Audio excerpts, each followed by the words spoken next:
Dans cette 34e page du mémoire de Claude Sénéchal, nous poursuivons le récit de l'abbé Jean-Baptiste Paulin lors de sa visite à l'Ermitage du Saint-Hénard en 1800. Après avoir découvert la longue plateforme et l'immense voûte rocheuse qui l'abrite, Paulin avance maintenant dans cette galerie naturelle.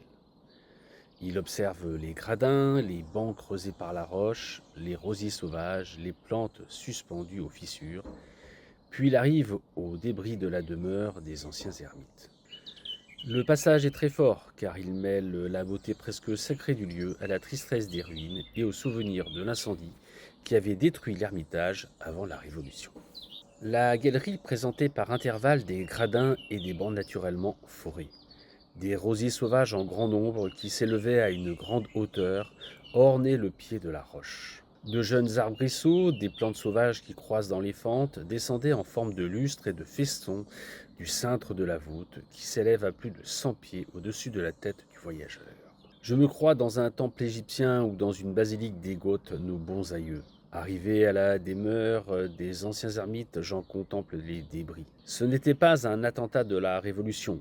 Elle avait été incendiée quelques années auparavant. Le cœur me saignait à la pensée de ce désastre. Il n'y a donc plus d'asile pour celui qui ne veut pas partager la méchanceté des hommes ? Je cherche à quelque distance de là la citerne dont on m'avait parlé. Je ne trouve qu'un creux peu profond dans le rocher qui reçoit les filtrations et les suintements de la montagne. La citerne n'étant plus fréquentée que par quelques bergers, l'eau ne m'en paraissait pas limpide, je n'osais en boire. On m'a assuré depuis qu'elle était salubre.